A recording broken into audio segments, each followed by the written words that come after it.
The galaxy stretched infinite and cold, painted with stars that had witnessed empires bloom and wither like flowers in an endless cosmic garden. Among the countless species that called this vast expanse home, the dominion of Kelrath stood tallest. Their crystalline spires pierced the skies of 100 worlds, and their fleets moved through space with the confidence of those who had never known defeat. They were the apex, the pinnacle, the ultimate expression of order and control. High Arbiter Kelvin stood before the grand observation window of the Eternal Citadel, his 4 eyes reflecting the distant nebulae that swirled like watercolors across the black canvas of space. His silver skin shimmered under the chamber lights, and his elongated fingers traced patterns in the air as he reviewed tactical reports.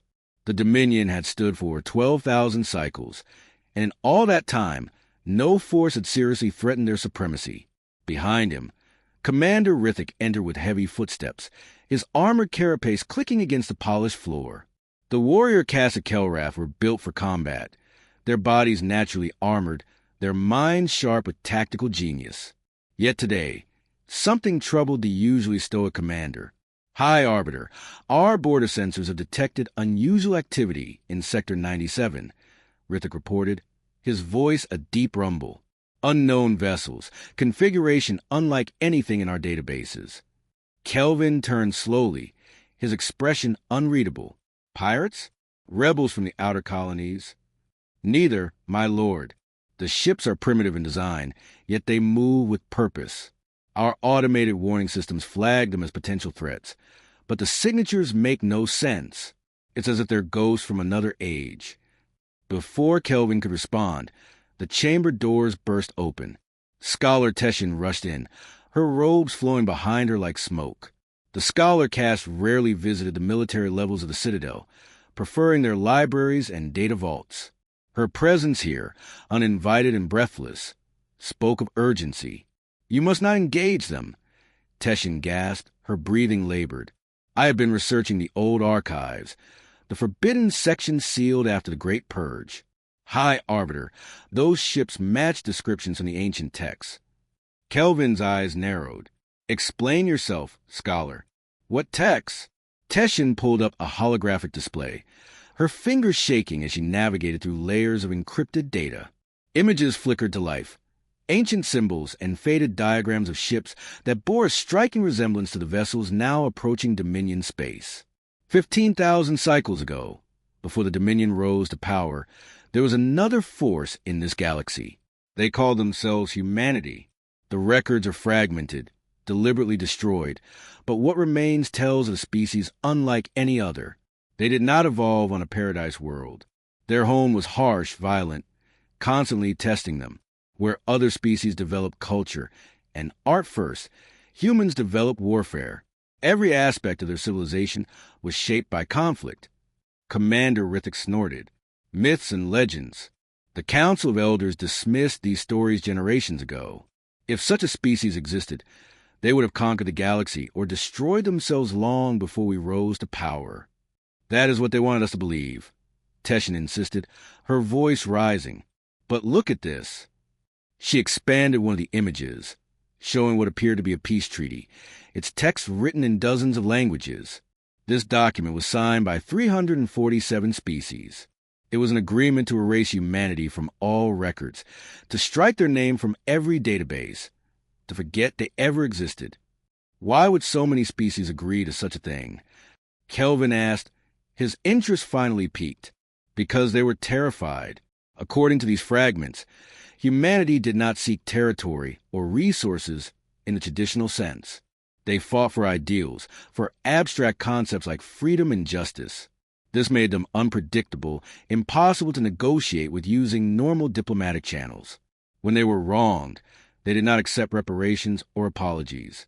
They demanded accountability, and they enforced it with overwhelming violence. The chamber fell silent. In the distance, alarms began to sound, soft at first but growing louder.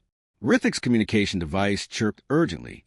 My lord, our forward scout fleet in Sector 97 has engaged the unknown vessels. Initial reports are confused, but they're requesting immediate reinforcements. Kelvin made his decision with the casual certainty of one who had ruled for 300 cycles. Send Battle Group Epsilon. Have them assess the situation and eliminate any threats. If these are truly the mythical humans, then we shall see if reality matches legend. High Arbiter, please reconsider, Teshin pleaded. The texts speak of their tactical capabilities. Humans do not fight like we do. They embrace chaos, turn disorder into advantage. Our rigid formations, our predictable strategies, these are weaknesses against an enemy that thinks so differently. Enough, Kelvin commanded, his voice carrying the weight of absolute authority. We are the Dominion. We have crushed 1,000 rebellions, absorbed countless species into our empire. If these humans truly exist, they will learn to kneel like all the others before them, or they will be destroyed. There is no third option. Rithik saluted and left to carry out his orders. Teshin remained, her eyes filled with a fear that Kelvin found distasteful. Scholars were always too concerned with the past, with dead civilizations and forgotten wars. The present was all that mattered, and in the present, the Dominion was supreme. As he watched Teshin leave, defeated and worried, Kelvin returned his gaze to the stars. Somewhere out there, beyond the sensor range of his mighty empire, ships were moving. Ships that should not exist, crewed by beings that had been erased from history itself. The High Arbiter smiled. Let them come. The Dominion had never lost a war, and he did not intend to start now. What he did not know, what he could not know, was that humanity remembered everything. They remembered the betrayal, the erasure, the attempt to wipe them from existence. And they had spent 15,000 cycles preparing for this moment. The age of the Dominion was ending.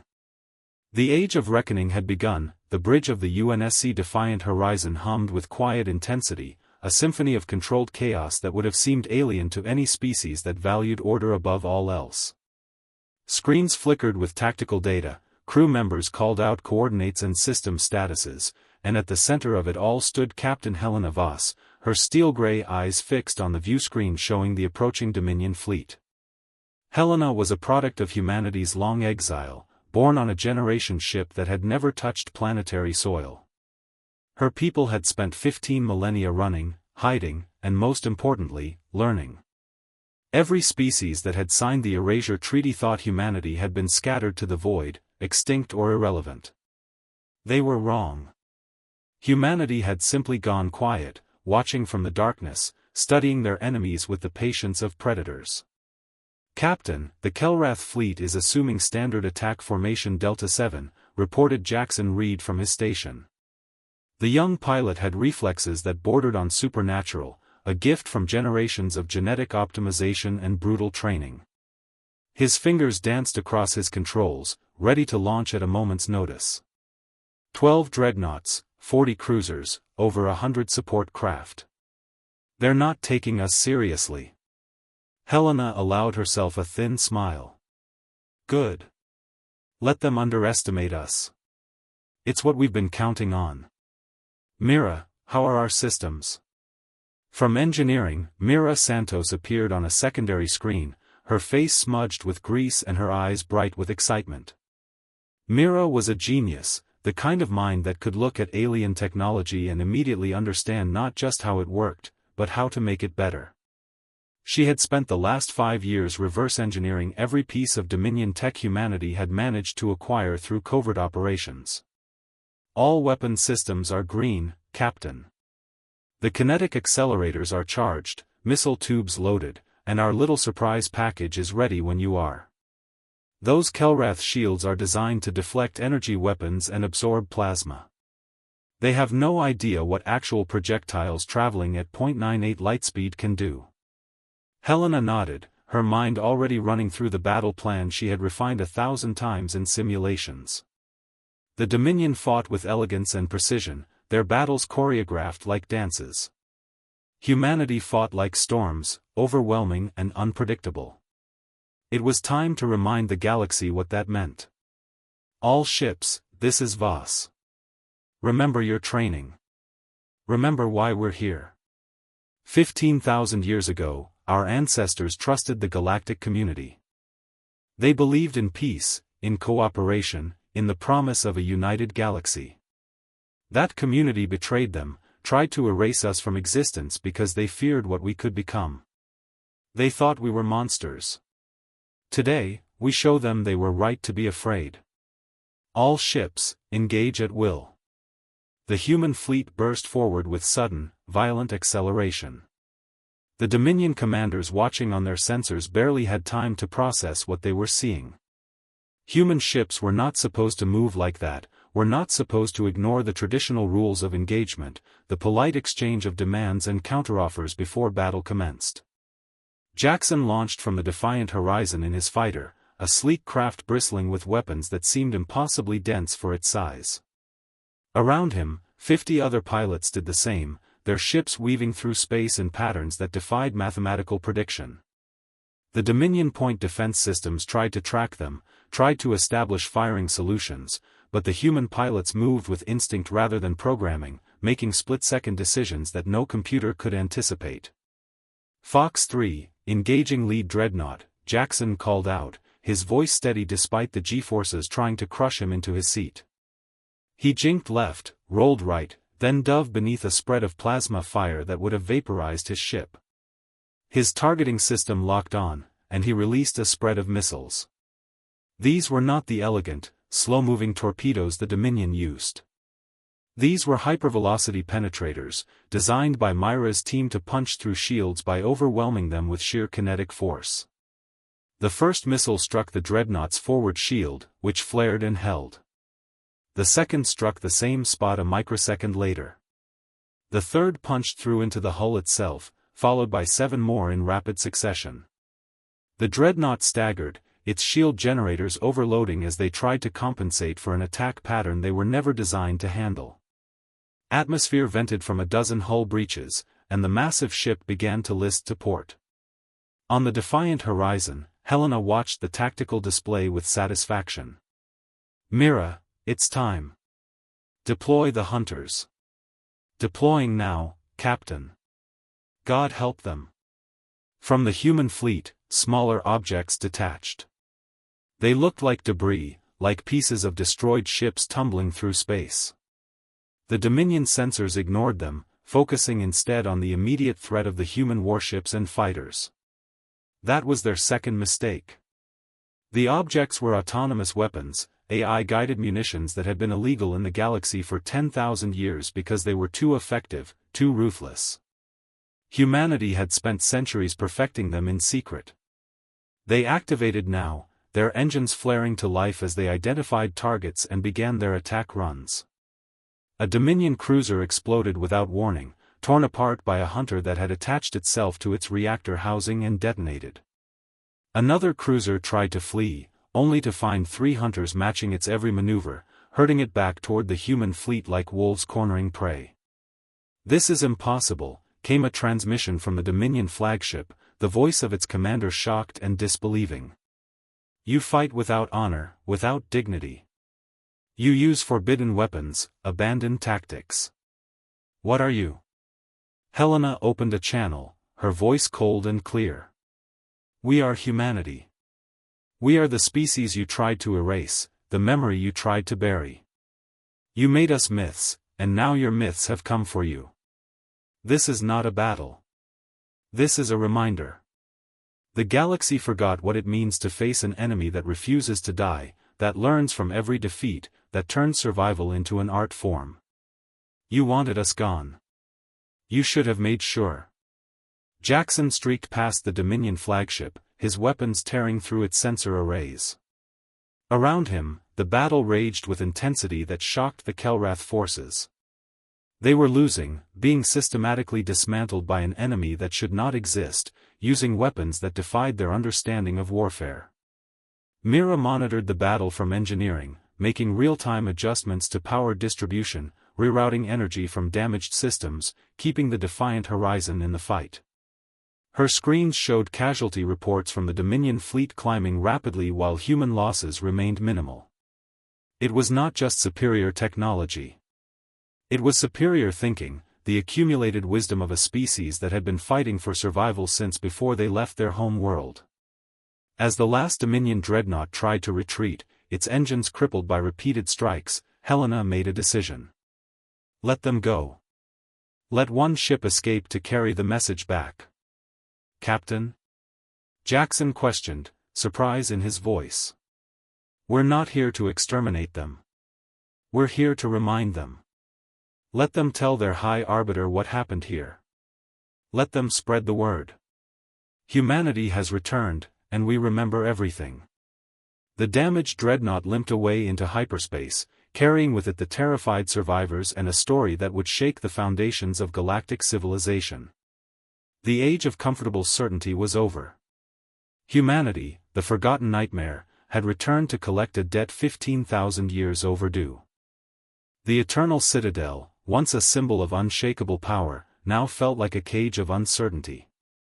High Arbiter Kelvin stood in the Emergency Council chamber, surrounded by holographic feeds from across the Dominion. Every screen told the same story of devastation and fear. 17 battle groups had engaged the human fleet in the past lunar cycle. 17 battle groups had been destroyed or routed. The myth had become reality, and reality was far worse than any legend. Ambassador Kane Novak materialized on the central display, his image transmitted from the human flagship. He was older than most, his face lined with experiences that spoke of hardship and survival. Unlike the military personnel who had delivered destruction, Kane carried himself with measured calm, the demeanor of someone who had seen too much violence to take pleasure in it anymore. High Arbiter Kelvin, Kane began, his voice neither hostile nor friendly, simply direct. I speak for the human confederacy. We have demonstrated our capability. Now we seek understanding, not continued bloodshed. Kelvin's 4 eyes studied the human carefully. You attack our fleets without warning, employ weapons banned by Galactic Convention, and now speak of understanding? Your actions suggest otherwise. Our actions suggest memory, Kane corrected gently. 15,000 years ago, 347 species gathered in secret. They decided humanity was too dangerous, too unpredictable to exist alongside civilized society. They did not debate with us. They did not negotiate. They simply tried to erase us. Tell me, High Arbiter, what understanding was offered to our ancestors? The chamber fell silent. Scholar Teshin, who had been permitted to attend after her warnings proved prophetic, stepped forward. Ambassador Novak, I have studied the fragmented records. The treaty was signed because your people terrified the galactic community. You warred among yourselves with such intensity that others feared what you might do if unified. Kane nodded slowly, acknowledging the truth in her words. We were fractured then, yes. Humanity fought itself because we had not yet learned the most important lesson. We had not yet understood that our strength comes not from domination but from unity despite our differences. The Erasure Treaty taught us that lesson. When the galaxy tried to destroy us, scattered across 1,000 worlds, we finally found common purpose. Not in conquest, but in survival. Not in revenge, but in remembrance. On another display, General Patricia Wolf appeared. She was everything Kane was not, sharp where he was diplomatic, cold where he was warm. Her military uniform was pristine, her bearing that of someone who had commanded armies and accepted the weight of countless decisions. Let me be clear, Patricia stated, her voice cutting through the tension. We can destroy your dominion. Our fleets are larger than what you have seen. Our weapons more advanced. We have spent 15 millennia preparing for this moment. But that is not why we are here. Then why? Kelvin demanded, his composure finally cracking. Why return? Why wage war if not for conquest?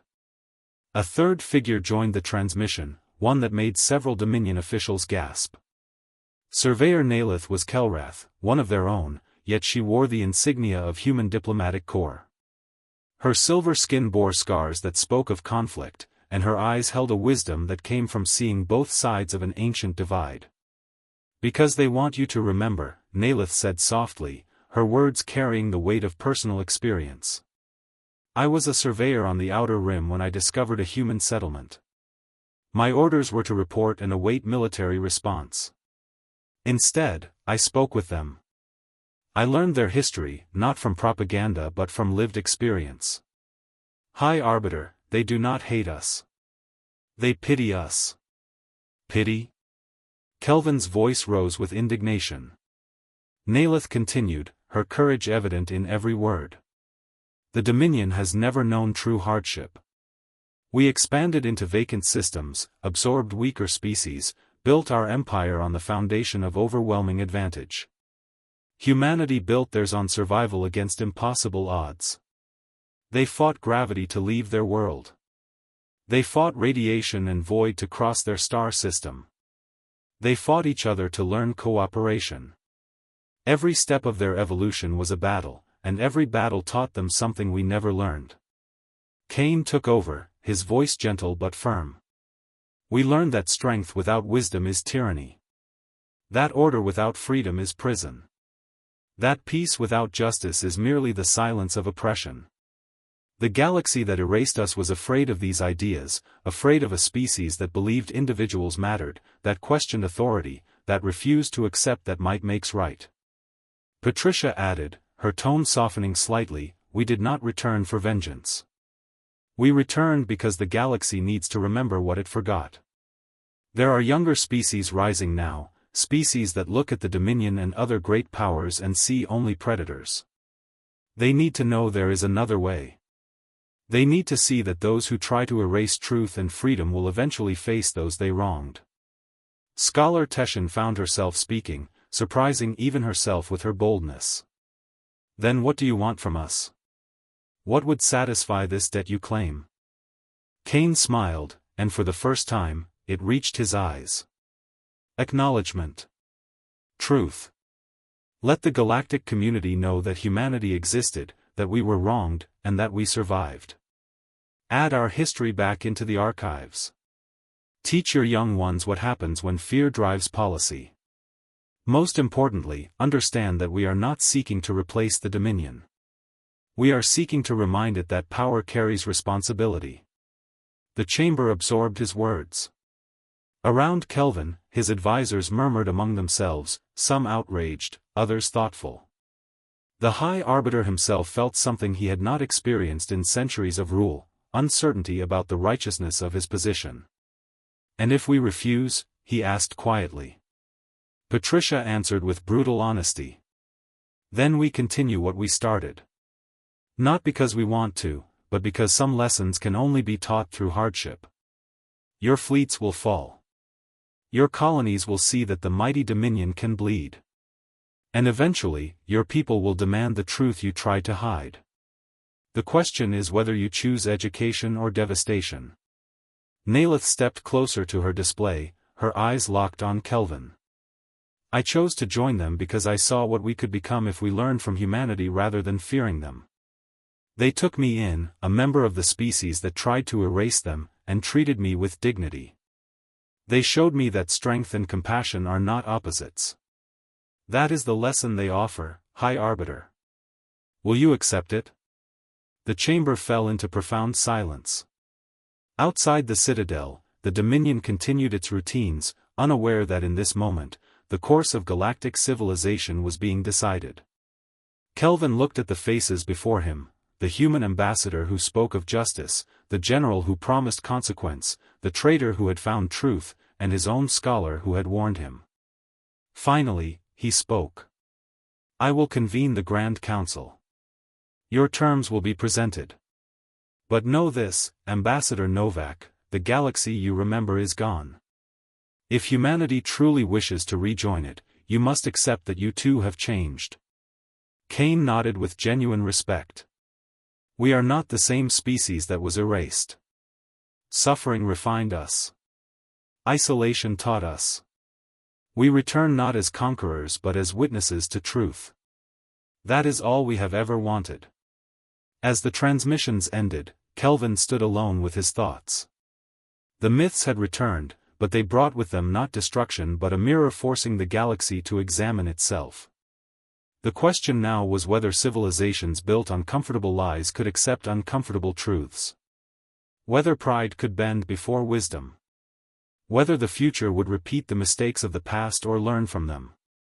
The High Arbiter did not know the answer, but for the first time in his long rule, he understood that not knowing was the beginning of true wisdom. Humanity had returned to teach the galaxy what it meant to remember, to grow, to become more than the sum of your fears. And in the darkness between stars, hope flickered like a candle refusing to be extinguished.